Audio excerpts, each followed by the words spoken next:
Movie के start होते ही हम दो साइंटिस्ट को देखते हैं जो दोनों हस्बैंड वाइफ थे, जिनमें हस्बैंड का नाम क्लाइव और उसकी वाइफ का नाम एल्सा था। और ये दोनों असल में जेनेटिक साइंटिस्ट थे, यानी ऐसे साइंटिस्ट जो अपने एक्सपेरिमेंट्स के जरिए नई नई क्रिएचर्स और एनिमल्स बनाए, यानी दो एनिमल्स या फिर क्रिएचर्स के डीएनए को मिक्स करके एक नया एनिमल्स और क्रिएचर बनाए। दोनों एक मेडिसिन बनाने वाली कंपनी के लिए काम करते थे और इस कंपनी का नाम नर्ड था, NERD नर्ड। और क्लाइव और एल्सा इस कंपनी के लिए ये काम करते थे कि पहले तो ये दो एनिमल्स के डीएनए को मिक्स करते थे जिससे एक नया एनिमल बनता है, और फिर उस एनिमल की प्रोटीन से मुख्तलिफ किस्म की बीमारियों की मेडिसिन बनाए। रिसेंटली इन लोगों ने एक नई किस्म का एनिमल भी बनाया था जो कि एक मेल था और दिखने में बिल्कुल डिफरेंट था, और सेम ऐसा ही एनिमल ये पहले भी बना चुके हैं जो कि फीमेल थी।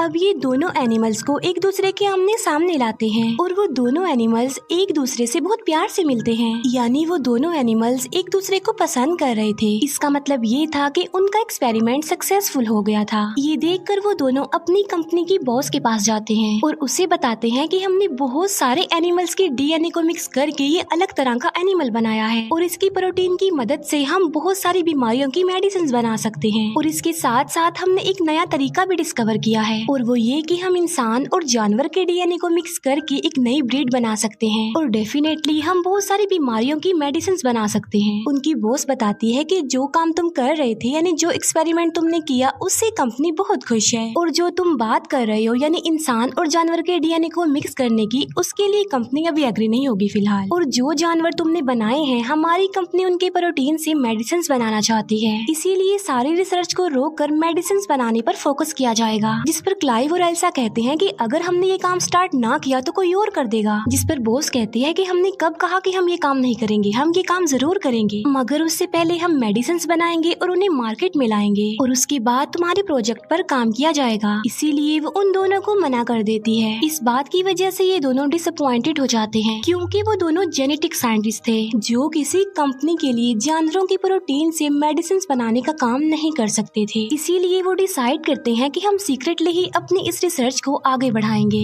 इसीलिए ये अपना काम स्टार्ट कर देते हैं, लेकिन इस काम को आगे बढ़ाने के लिए उन्हें इंसान का डीएनए चाहिए था। इसीलिए एल्सा क्लाइव को किसी का एक डीएनए ला कर देती है। क्लाइव पूछता है कि ये किसका डीएनए है, जिस पर एल्सा कहती है कि ये किसी अननोन पर्सन का डीएनए है, और ये फिर इंसान के डीएनए और उन एनिमल्स के डीएनए जिन्हें इन्होंने बनाया था उन पर एक्सपेरिमेंट्स करते हैं। ये लोग बहुत हार्ड वर्किंग करते हैं, लेकिन इन्हें सक्सेस हासिल नहीं होती और इस बात की वजह से वो काफी अपसेट हो जाते हैं। एक दिन एल्सा एक और डीएनए लेकर आती है और बताती है कि ये सबसे बेस्ट डीएनए है और इसीलिए अब हम अपना एक्सपेरिमेंट इस वाले डीएनए पर करेंगे। और ये फिर उस डीएनए और एनिमल के डीएनए पर एक्सपेरिमेंट करते हैं और कड़ी मेहनत के बाद इनका एक्सपेरिमेंट सक्सेसफुल होता नजर आ रहा था, यानी एनिमल का डीएनए और इंसान का डीएनए आपस में मिल रहा था। और अब इन लोगों के पास एक यूनिक किस्म का डीएनए था जो इंसान और जानवर के डीएनए से मिलकर बना था। अब क्योंकि ये इलीगल था, इसीलिए क्लाइव इस रिसर्च को आगे बढ़ाना नहीं चाहता था, लेकिन एल्सा ऐसा नहीं चाहती थी, वो इस रिसर्च को आगे बढ़ाना चाहती थी। इसीलिए वो उस डीएनए को लेकर एक मशीन रूम में चली जाती है। उस रूम में एक ऐसी मशीन थी जिसमें डीएनए डालने से एनिमल्स और क्रिएचर्स पैदा होना शुरू हो जाते थे, यानी कोई भी जानवर उस मशीन के अंदर इंक्रीज होता रहता था। फिर एल्सा उस मशीन के अंदर उस डीएनए को डाल देती है। क्लाइव एल्सा को कहता है कि ये कोई अच्छा काम नहीं कर रहे हम, किसी को बनाना और फिर उसे मार डालना। एल्सा कहती है कि इतने सारे लोग इस दुनिया में रोजाना मरते हैं और हो सकता है कि हमारे इस एक्सपेरिमेंट से इतने सारे लोगों की जान बच जाए। इसीलिए क्लाइव एल्सा की बात मान लेता है, इसीलिए वो अपने काम को स्टार्ट कर देते हैं। मगर हैरान कर देने वाली बात तो ये है कि जिस बच्चे ने मशीन में आहिस्ता आहिस्ता बढ़ना था, वो तेजी से बढ़ता जा रहा था।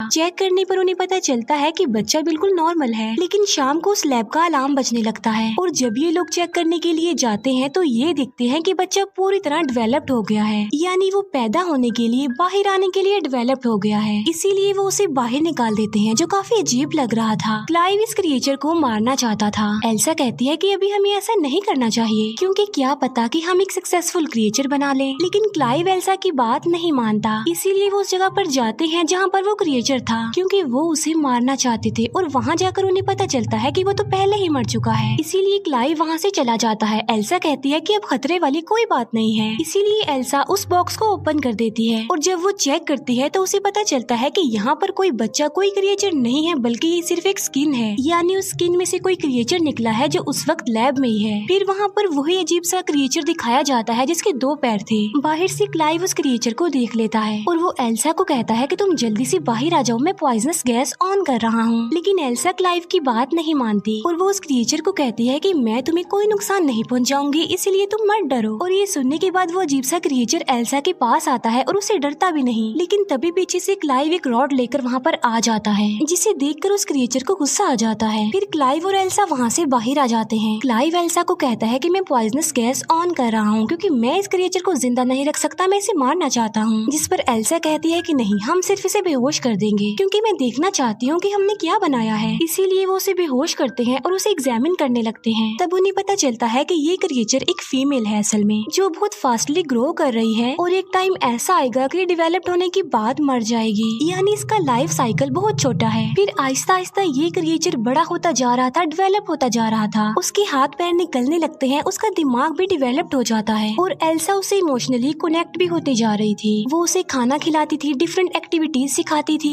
एक दिन एल्सा उस क्रिएचर को बहुत सारे अल्फाबेट्स देती है और उसे कहती है कि इन अल्फाबेट्स को ऐसे अरेंज करो कि मेरा नाम बन जाए। लेकिन वो क्रिएचर सिर्फ नर्ड बना देती है, NERD, जो इस कंपनी का नाम था क्योंकि उसने एल्सा की शर्ट पर ये स्पेलिंग देखे थे। ये देखकर एल्सा खुश हो जाती है क्योंकि वो अब चीजों को पिक कर रही थी। तभी वहाँ पर क्लाइव आ जाता है जो उस क्रिएचर को बिल्कुल भी लाइक नहीं करता था। वो कहता है कि इस क्रिएचर को बाहर किसने निकाला, अंदर रखो इसे, और इसकी दुम भी कवर होनी चाहिए। असल में उस क्रिएचर की एक काफी लंबी दुम थी। एल्सा क्लाइव को कहती है कि इसे जानवर मत कहो। क्लाइव कहता है तो फिर मैं क्या कहूँ इसे? वो कहती है कि तुम इसे ड्रैन कहो क्योंकि इसने अभी अभी अल्फाबेट से NERD नर्ड बनाया है, जिसे उल्टा करके ड्रैन बनता है। और फिर एक दिन क्लाइव का भाई भी ड्रैन को देख लेता है और उसे ड्रैन की सारी रियलिटी पता चल जाती है। अब क्योंकि वो ड्रैन को वहाँ पर नहीं रख सकते थे, इसीलिए वो उसे एक फार्म हाउस में भेज देते हैं। और अब वो टाइम आ जाता है जब क्लाइव और एल्सा ने कंपनी के ऑनर को प्रेजेंटेशन देनी थी उन क्रिएचर्स के बारे में जो उन्होंने पहले बनाए थे। और जब वो प्रेजेंटेशन देने के लिए उन दोनों क्रिएचर्स को कंपनी के ऑनर के सामने लाते हैं और तब वो दोनों क्रिएचर एक दूसरे से लड़ने लगते हैं और इसी में ही उनकी मौत हो जाती है। और इस बात की वजह से वो लोग काफी डिसअपॉइंटेड हो जाते हैं। फिर वो उन दोनों क्रिएचर्स के लड़ने का रीजन ढूंढते हैं। तब उन्हें पता चलता है कि उन क्रिएचर में जो फीमेल थी वो अपने आप ही कन्वर्ट हो गई थी, यानी उसने अपना जेंडर चेंज कर लिया था और वो मेल बन गई थी क्योंकि उस क्रिएचर में एक ऐसे एनिमल का DNA था जो खुद को कन्वर्ट करके अपना जेंडर चेंज कर सकते थे। और एल्सा और क्लाइव को ये बात इसीलिए पता नहीं चल पाई क्योंकि वो अपने दूसरे एक्सपेरिमेंट यानी ड्रैन के साथ बहुत बिजी थे और यहाँ पर वो टाइम ही नहीं दे पाए। ड्रैन जो कि अब काफी बड़ी हो चुकी है और एल्सा उसे बिल्कुल बच्चों की तरह ट्रीट करती थी, उसे सब कुछ सिखाती है, उससे प्यार करती है। लेकिन एक दिन ड्रैन भागकर जंगल में चली जाती है और जब क्लाइव और एल्सा उसे चेक करने के लिए जाते हैं तो वो दिखते हैं कि ड्रैन ने एक रैबिट को मार दिया है और वो उसे खा रही है। इसके बाद वो दोनों उसे घर ले आते हैं। एल्सा फिर जब ड्रैन को खाना देती है तो वो खाना नहीं खाती बल्कि कहती है कि मैं इस बोर जगह की वजह से बहुत ज्यादा बोर हो गई हूँ। ये बात वो अपनी जुबान से नहीं बताती बल्कि वो उन अल्फाबेट्स की मदद से TDS लिख देती है, यानी यहाँ पर मैं बहुत ज्यादा बोर हो रही हूँ। फिर वो छत को फाड़कर ऊपर चली जाती है। तब उसके पीछे पीछे क्लाइव और एल्सा भी जाते हैं।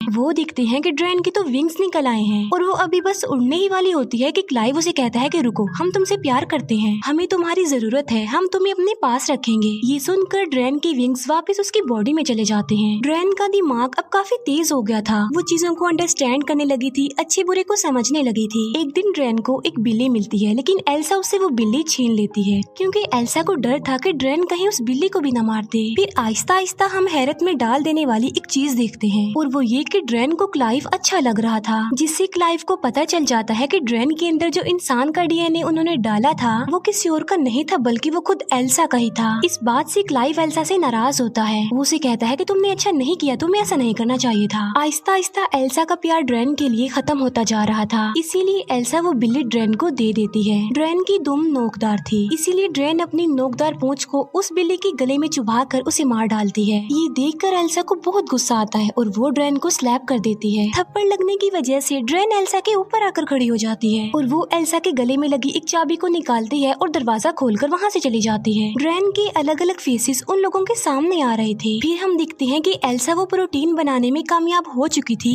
जिसकी रिस्पॉन्सिबिलिटी कंपनी ने उस पर लगाई थी। फिर एक दिन क्लाइव कैमरा की फुटेज यानी अपने लैपटॉप की स्क्रीन पर देख रहा होता है कि ड्रेन कहाँ पर है और ड्रेन उस वक्त पानी में होती है और अब क्लाइव को भी ड्रेन अच्छी लगने लगी थी और वो अपने लैपटॉप की स्क्रीन पर हाथ लगाता है। दूसरी तरफ ड्रेन भी कैमरा को टच करती है यानी वो क्लाइव के हाथ को अपना हाथ लगाती है क्योंकि वो जान चुकी थी कि क्लाइव उसे देख पा रहा है। ये देखकर क्लाइव काफी हैरान रह जाता है। फिर हम देखते हैं कि क्लाइव उस फार्म हाउस उस जगह पर आया है जहाँ पर ड्रेन थी। क्लाइव वहाँ पर अकेला आया था यानी उसके साथ एल्सा नहीं थी। क्लाइव ड्रेन को आवाज लगाता है लेकिन वो उसे कहीं पर भी नजर नहीं आती। तभी क्लाइव पीछे मुड़कर देखता है तो ड्रेन उसके पीछे खड़ी होती है। तभी ड्रेन क्लाइव के पास आकर उसे कहती है कि तुम मुझे अच्छे लगते हो। इस पर क्लाइव कहता है कि नहीं, ये बुरी बात है। लेकिन अब क्योंकि क्लाइव को भी ड्रेन अच्छी लगती थी इसीलिए वो भी अपनी फीलिंग्स पर कंट्रोल नहीं कर पाता। लेकिन इतनी ही देर में वहाँ पर एल्सा आ जाती है। वो जब उन दोनों को साथ देखती है तो उसे बहुत बुरा फील होता है, इसीलिए वो नाराज होकर वहाँ से चली जाती है। अब क्योंकि ड्रेन की दुम का इतना बड़ा नेल था यानी वो किसी के लिए भी खतरा हो सकता था, इसीलिए एल्सा उसकी दुम काट देती है। एल्सा बहुत ज्यादा सैड होती है और यहाँ पर उन दोनों को अपनी गलती का एहसास होता है कि उन्हें ये क्रिएचर नहीं बनाना चाहिए था। एल्सा कहती है कि जो प्रोटीन कंपनी को चाहिए था वो मैं बना चुकी हूँ और वो ड्रेन के अंदर है, बहुत ज्यादा है। और अब वो दोनों डिसाइड करते हैं कि वो ड्रेन को मार डालेंगे। फिर वो दोनों ड्रेन के पास जाते हैं। वो देखते हैं कि ड्रेन की हालत तो ऑलरेडी मरने वाली है और देखते ही देखते ड्रेन मर जाती है क्योंकि हम जानते हैं कि उसका लाइफ साइकिल इतना ही था। उसके मरने के बाद वो दोनों उसे करीबी जगह पर दफना देते हैं। दफनाने के बाद क्लाइव का भाई वहाँ पर आता है और उसके साथ एक और एम्प्लॉय था और क्लाइव का भाई भी उसी कंपनी में काम करता था। क्लाइव का भाई कहता है कि मैं जानता हूँ कि तुम दोनों ने एक क्रिएचर बनाया है जो बिल्कुल इंसानों जैसा लगता है क्योंकि जो प्रोटीन तुमने कंपनी को दिया है उसमें ह्यूमन का डीएनए भी शामिल है, इसीलिए अब मैं उस क्रिएचर को देखना चाहता हूँ जो तुमने बनाया है। जिस पर वो कहते हैं कि वो तो मर चुकी है और हम तो उसे दफन भी कर चुके हैं। और तभी किसी की जोरदार चिल्लाने की आवाज आती है और ये आवाज उस तरफ से आ रही थी जहाँ पर उन्होंने ड्रेन को दफन किया था, इसीलिए वो जल्दी से उसी तरफ भागते हैं। वो देखते हैं कि जहाँ पर उन्होंने ड्रेन को दफन किया था वो वहाँ पर नहीं है